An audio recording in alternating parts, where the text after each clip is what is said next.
Hello friends, કેમ છો? મજામાં? આજે તમારા બધાનું સ્વાગત છે અમારા એક નવા ધાર્મિક વિડીયોમાં. મિત્રો, ચાલો મારી સાથે આપણે જઈએ અને ચોટીલા ચામુંડા માતાજીના દર્શન કરીએ અને ઇતિહાસ જાણીએ. મિત્રો, ચોટીલા એ રાજકોટ નજીક આવેલું એક ધાર્મિક સ્થળ છે. મિત્રો, માતા ચામુંડા એ શક્તિના 64 અવતારો પૈકીનો એક અવતાર છે. જ્યારે અન્ય અવતારમાં બહુચર માતા, કાલી માતા, અંબાજી માતા વગેરેનો સમાવેશ થાય છે. ચામુંડા માતાજી ઘણા હિન્દુઓના કુળદેવી છે અને માતા ચામુંડાના પ્રતાપે આજે ચોટીલાના સતત પ્રવાસન પ્રવૃત્તિઓને લીધે વિકાસ સાધીને એક નગર બની ચૂક્યું છે. ચોટીલાનો સુરેન્દ્રનગર જિલ્લામાં સમાવેશ થાય છે અને જગપ્રસિદ્ધ ચામુંડા માતાજીનું મંદિર ચોટીલાના પર્વતના શિખરે આવેલું છે. મિત્રો, વાત કરીને તો ભારતમાં મોટાભાગના માતાજીના મંદિરો પર્વતના શિખરે જોવા મળતા હોય છે, પરંતુ આ ચોટીલા ચામુંડા માતાજીનું મંદિર આશરે 635 જેટલા પગથિયા ચડી અને ભક્તો દર્શન કરવા માટે જાય છે.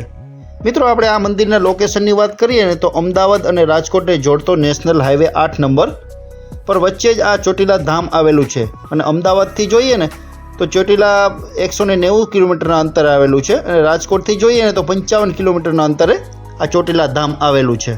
મિત્રો, સમુદ્ર સપાટીથી તુલના કરીએ ને તો ચોટીલા માત્ર સુરેન્દ્રનગર જિલ્લાની જ નહીં પરંતુ ગુજરાતની સૌથી ઊંચી ભૂમિ છે. ચોટીલા પર્વતની ઊંચાઈ આશરે 1173 ફૂટ જેટલી મનાઈ રહી છે. મિત્રો, ચોટીલા ચામુંડા માતાજીનો ઇતિહાસની વાત કરીએ ને તો ચામુંડા માતાજીનો ડુંગર હજારો વર્ષ જૂનો હોવાનો ઉલ્લેખ થાન પુરાણ નામના પુસ્તકમાં જોવા મળી રહ્યો છે. દેવી ભાગવત અનુસાર હજારો વર્ષો પહેલાં અહીં ચંડ અને મૂન નામના બે રાક્ષસોનો બહુ જ ત્રાસ હતો. ત્યારે ઋષિમુનિઓએ યજ્ઞ કરી આદ્યશક્તિની પ્રાર્થના કરી.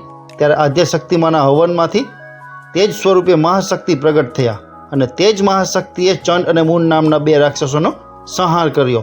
ત્યારથી તે જ આ શક્તિનું નામ ચંડી ચામુંડા તરીકે ઓળખાય છે.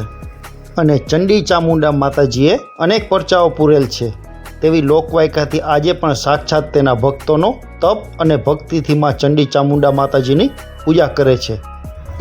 મિત્રો, એક લોકવાયકા પ્રમાણે ડુંગર ઉપર ભૃગ ઋષિનો પણ આશ્રમ હતો અને ચામુંડા માતાજીને રણચંડી એટલે કે યુદ્ધની દેવી તરીકે પણ ઓળખવામાં આવે છે. માતા ચામુંડા દુર્ગાનું સ્વરૂપ છે અને તે શક્તિની દેવી છે. તેમની છબીમાં તેમની જોડિયા પ્રતિકૃતિ દેખાય છે, કેમ કે તે ચંડી ચામુંડા પણ કહેવામાં આવે છે. ચામુંડા માતાજીની છબીમાં તેમની ઓળખ મોટી આંખો તથા લાલ અથવા લીલા રંગના વસ્ત્રો તથા ગળામાં ફૂલના હાર વડે થઈ શકે છે. તેમનું વાહન સિંહ છે. ચોટીલા ડુંગર ઉપર વર્ષો પહેલાં મંદિરની જગ્યાએ એક નાનો ઓરડો હતો. તે સમયે ડુંગર ચડવા પગથિયા પણ ન હતા, તો લોકો આ માતાજીના દર્શન કરવા આવતા હતા.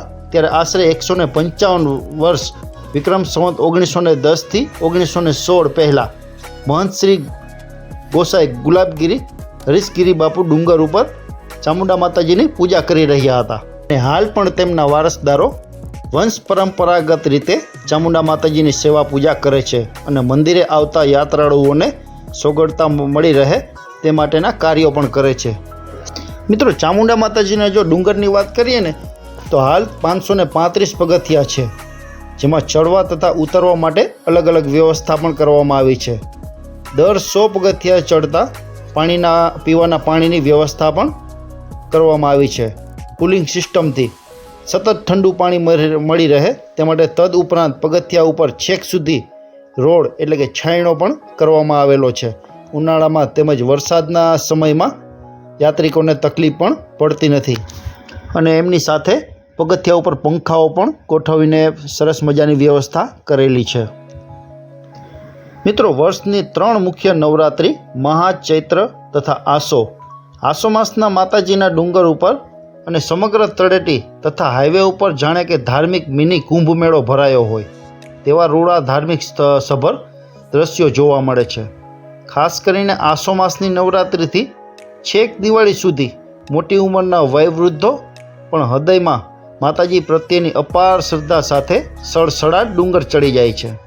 જ્યારે અસંખ્ય માય ભક્તો આડોટતા કે દંડવત પ્રણામ કરતાં ડુંગરના 635 પગથિયા સડસડાટ ચડી જાય છે. દ્રશ્ય જોઈને ભલભલા નાસ્તિક માનવીનું મસ્તક પણ ઝૂકી જાય છે.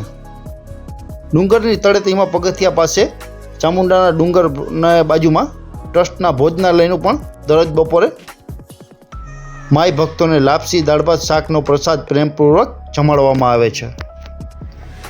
મિત્રો, ચોટીલા માતાજીના સ્થાને વિશેષ પરંપરા છે.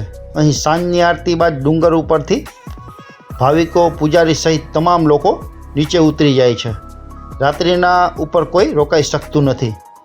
એકમાત્ર નવરાત્રિ દરમિયાન જ પૂજારી સહિત 5 વ્યક્તિને ડુંગર ઉપર રાત્રિ રહેવાની મંજૂરી માતાજીએ આપી છે. ડુંગર ઉપર મુખ્ય મંદિરમાં માતાજીના 2 સ્વરૂપ છે.